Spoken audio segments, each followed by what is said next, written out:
নমস্কার, প্রীতির হেসেলে আপনাদের সকলকে স্বাগত জানাই। আজকে তৈরি করব ডিমের একটি নতুন রেসিপি, টক ঝাল মিষ্টি ডিমের কষা। তবে ভিডিওটি শুরু করার আগে চ্যানেলে যারা নতুন আছেন প্লিজ চ্যানেলটি সাবস্ক্রাইব করে দেবেন এবং পাশে রাখা বেল আইকনটি প্রেস করে নেবেন। তাহলে চলুন ভিডিওটি শুরু করা যাক। প্রথমে কড়াইতে তেল গরম করে সেদ্ধ করে রাখা ডিমে লবণ, হলুদ গুঁড়ো ও লঙ্কার গুঁড়ো ভালো করে মাখিয়ে নিয়ে লাল লাল করে ভেজে তুলে নিতে হবে। আমি এখানে আম তেল ব্যবহার করেছি, আপনারা চাইলে সর্ষের তেলেও রান্নাটি করতে পারেন। এরপর একই কড়াইতে আরও কিছু পরিমাণ তেল গরম করে শুকনো লঙ্কা, তেজপাতা ফোড়ন দিয়ে কুচিয়ে রাখা পেঁয়াজ দিয়ে ভালো করে ভেজে নিয়েছি। পেঁয়াজ লালচে করে ভেজে নেওয়ার পর আদা বাটা ও রসুন বাটা দিয়ে খুব ভালো করে ভেজে নিয়েছি।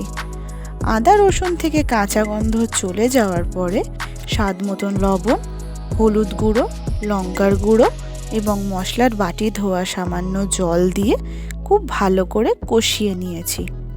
মশলা ভালো করে কষে নেওয়ার পরে বেটে রাখা আচারের আম দিয়ে ভালো করে কষিয়ে নিয়েছি। আমি এখানে 5-6 টুকরো আম নিয়েছি। আপনারা এই রান্নাটা চাইলে আমশি দিয়েও করতে পারেন। এরপর সামান্য জল দিয়ে খুব ভালো করে কষিয়ে নিয়েছি। কষানো মশলা থেকে তেল ছেড়ে যাওয়ার পরে আমি চিনি দিয়ে দিয়েছি। চিনি দিয়ে খুব ভালো করে মশলাটা মিশিয়ে নিয়ে পরিমাণ মতন জল দিয়ে দিয়েছি। জলের পরিমাণটা আপনারা আপনাদের পছন্দ মতন দেবেন, যে আপনারা কতটা ঝোল বা গ্রেভি রাখতে চান। এরপর ঝোল ভালোভাবে ফুটে উঠলে ভেজে রাখা ডিমগুলো দিয়ে বেশ কিছুক্ষণ ফুটিয়ে নিয়েছি।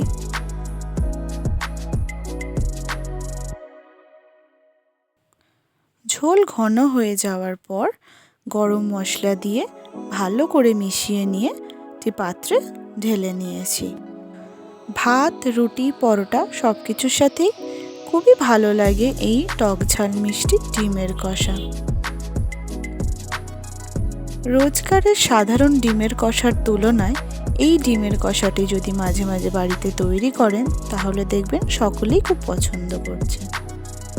আমার ভিডিওটি যদি আপনাদের ভালো লাগে তাহলে লাইক ও শেয়ার করে দেবেন এবং রেসিপিটি আপনাদের কেমন লাগলো কমেন্টে অবশ্যই জানাবেন। আজকের মতো টাটা।